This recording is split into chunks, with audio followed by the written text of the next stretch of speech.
Hello, everybody. Welcome to another enlightening episode of the Train Hard, Recover Smart podcast. I'm your host, Thomas Flanagan. Today, we're going to dive into um, the world of external factors and how it influences our health. So, I've broken this up. We're going to talk, kind of if you follow me, again, if you follow me on social media, all week I talk about a topic and then I finish up the week with a podcast episode to kind of summarize everything up for you. So we're going to kind of go over the complex, you know, tapestry of external influences. We're going to talk about that. Then we're going to navigate the external influences, kind of how to manage them. And then I'm going to talk about a personal journey or reflection of how external factors and how I didn't manage them and, where I'm at today. And then I'm just going to wrap it up with, some thoughts. Okay. That's kind of how today's going to roll. All right. So let's start off with the complex tapestry of external influences. Our health isn't just a reflection of our internal choices. It's woven into fabric of external elements surrounding us. The air we breathe, the water we drink, the food we consume, the quality of our sleep, the stress levels we endure, and even the relationships we maintain. All these factors significantly impact our well-being. Pollution, lifestyle choices, work environment, and social connection, among others, create a complex matrix that defines our health. Understanding these factors is pivotal to making informed decisions and taking control of our wellness. Consider air quality. For instance, polluted air doesn't just affect our lungs. It seeps into our bloodstream, impacting our heart, our brain, and overall vitality. Stress, whether from work or personal life, triggers hormonal responses that influence everything from our mood to our immune system.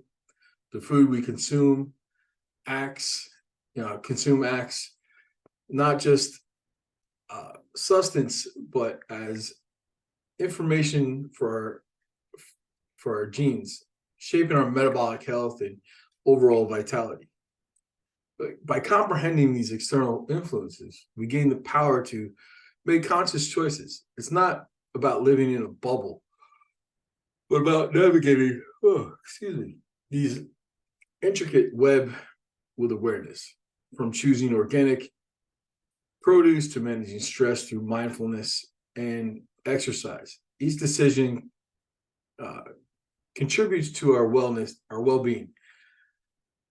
As we learn to recognize and respect the impact of these external factors, we empower ourselves to lead healthier and more vibrant lives. So now, navigating these influences, managing these external factors that affect our health is akin to steering a ship through varied waters. It requires awareness, adaptability, and proactive approach. Let's break down some key areas and strategies to help you navigate this complex terrain. 1, nutrition. One of the most direct ways external factors impact us through the food we eat. Opt for whole, unprocessed foods rich in nutrients. Prioritize organic produce to minimize exposures to pesticides. Be mindful of portion size and listen to your body's hunger and fullness cues. The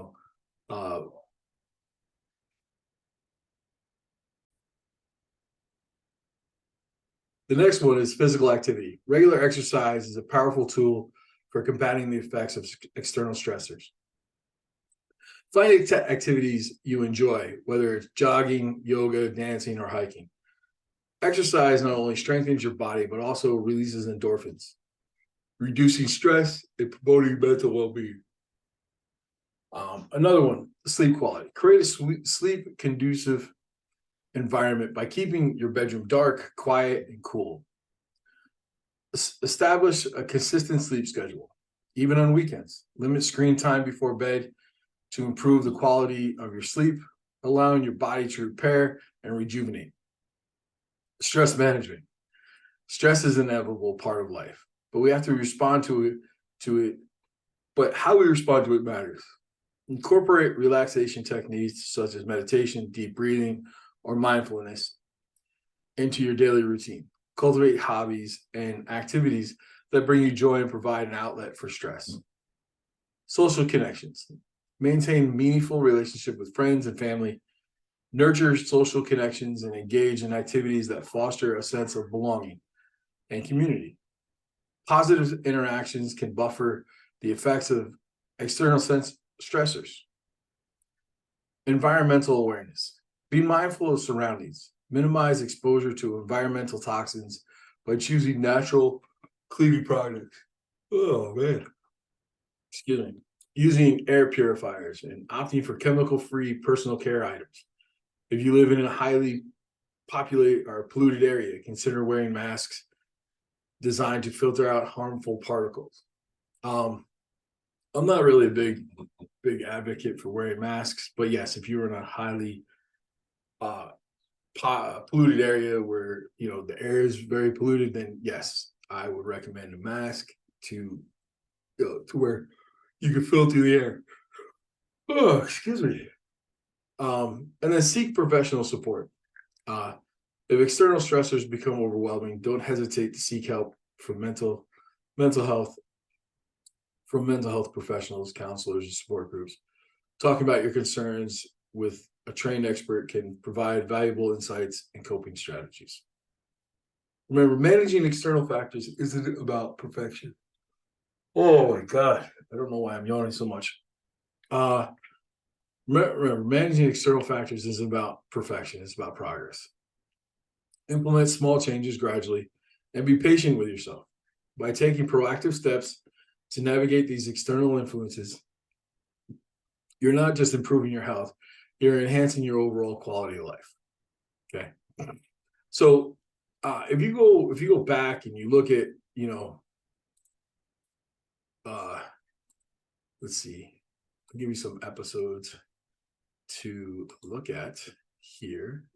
Let's go over episodes. Drag this over here. So when it comes to nutrition, if you go back to, what was it? You go back to episode Jumpstart Your Nutrition, that kind of gives you an idea of how to, get your nutrition going. That's a really good one. That one came out. That one I did back in February.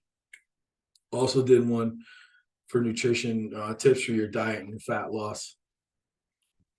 For physical activity, February 12th, I did an episode for no more 2-hour gym sessions. I did one on anabolic and catabolic. That kind of went over the two different types of states that your body lives in. Let's see.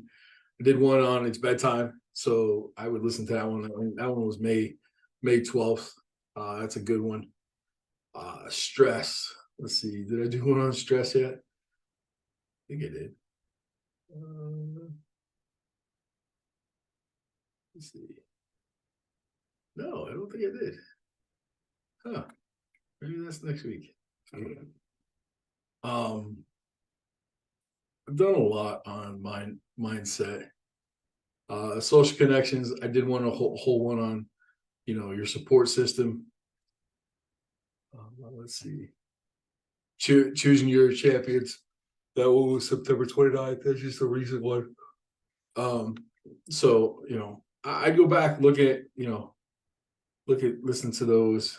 There's a lot on nutrition I've done, breaking those. Again, I've done talked a lot about mindset. I did a great interview back in April with a good friend of mine, Mike DeGesso, where we talked all in depth on mindset. That was a good one for you to listen to. So, if you go back, there's plenty of episodes where you can go back and kind of dive in and get some insight on each one of those. I don't know why I'm yawning today. I had a good sleep last night. So, all right. So now I'm going to get into where I'm at right now.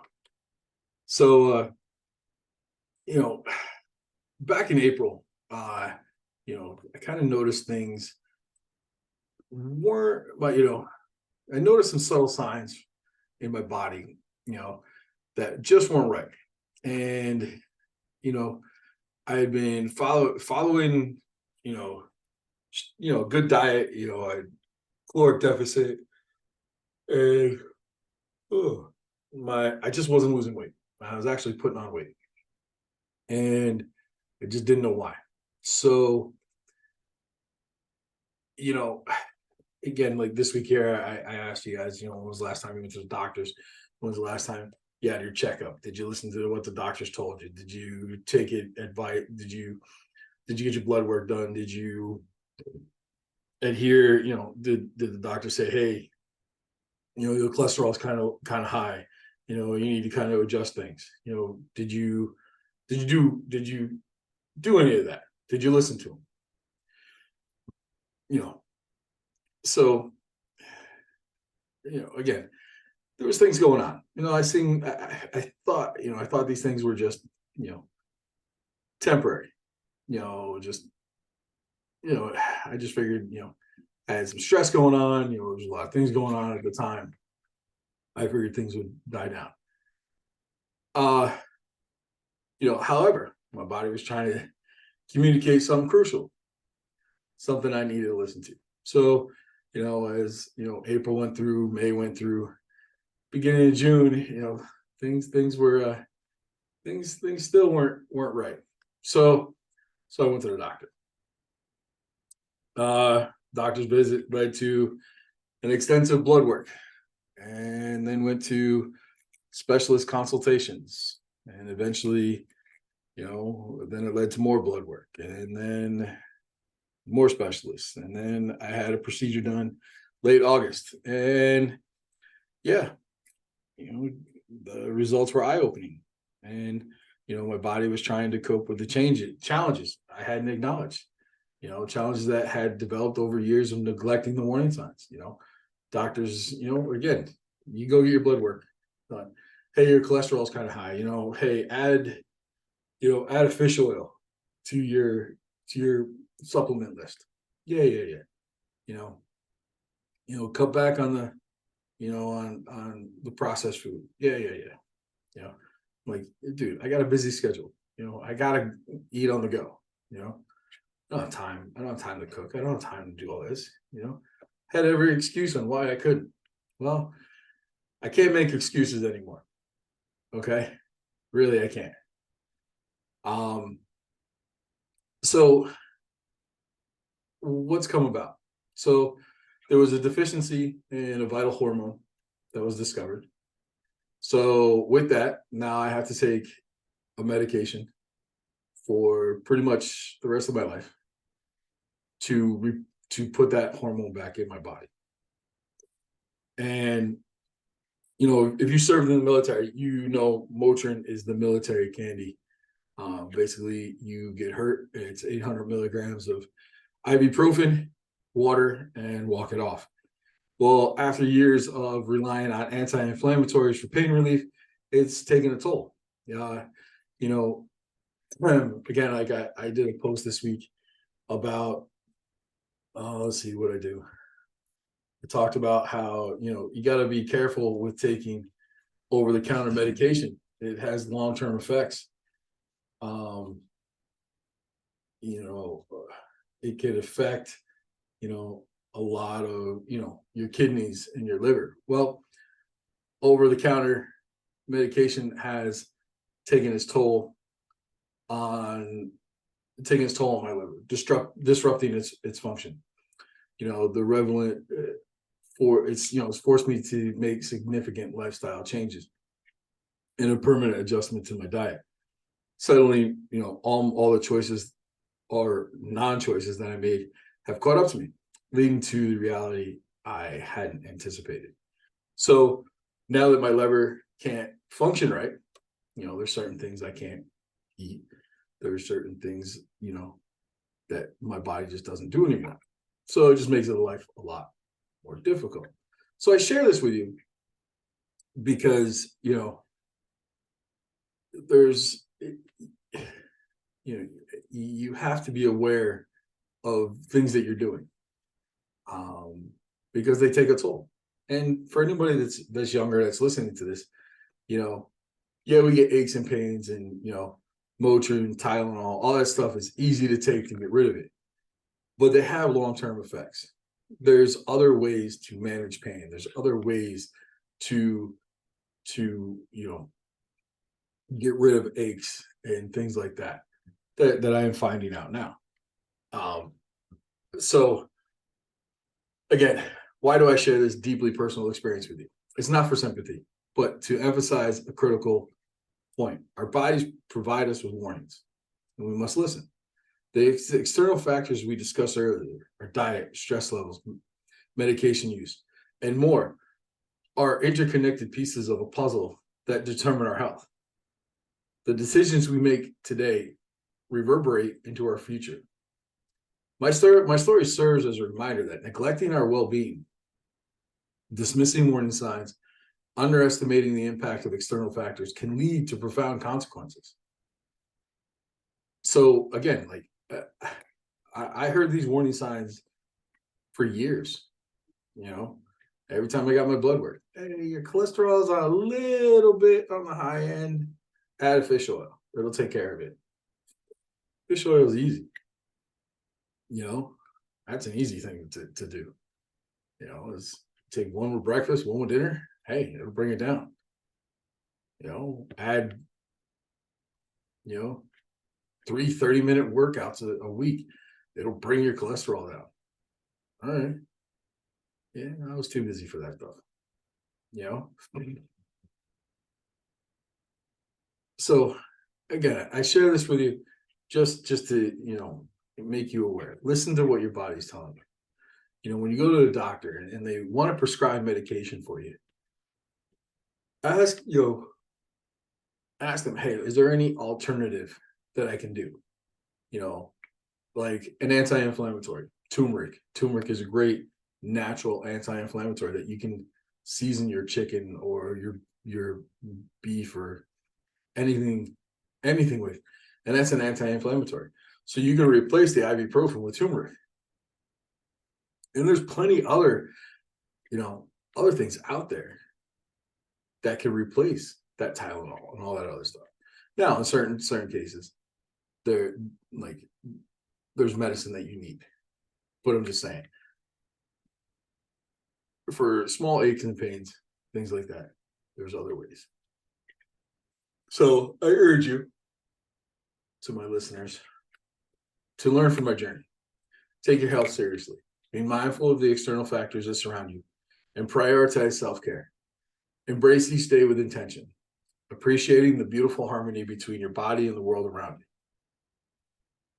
In closing, I share this story not to instill fear, but to illuminate a fundamental truth. There are profound and lasting consequences to our actions. Every choice, every habit, every moment of neglect shapes our health and our well-being in the long run. It's a gentle reminder that life's a journey, not a race. So instead of rushing through life, yearning for adulthood, or chasing instant gratification, let's pause. Let's breathe in the present, appreciate the simple joys, the warmth of friendships, the taste of nourishing food, and embrace of loved ones. Let's cherish every sunset, every laughter-filled evening, and every quiet moment of reflection. Take care of your body and mind now. Not out of fear, but out of the love and respect for yourself. Let your choices be the testament to the value you place on the incredible vessel that carries you through this beautiful journey of life. As you move forward, remember that life is not just about the destination. It's about the experiences, the relationships, and the moments that shape us. Embrace the journey, the mindfulness, gratitude, and the deep understanding of the impact of our choices. Thank you for being a part of this journey with me today. Until next time, take care, live mindfully, and savor every moment. Your future self will thank you for the love and care you invest in yourself today. As always, train hard, recover smart, and work to be better than you were yesterday.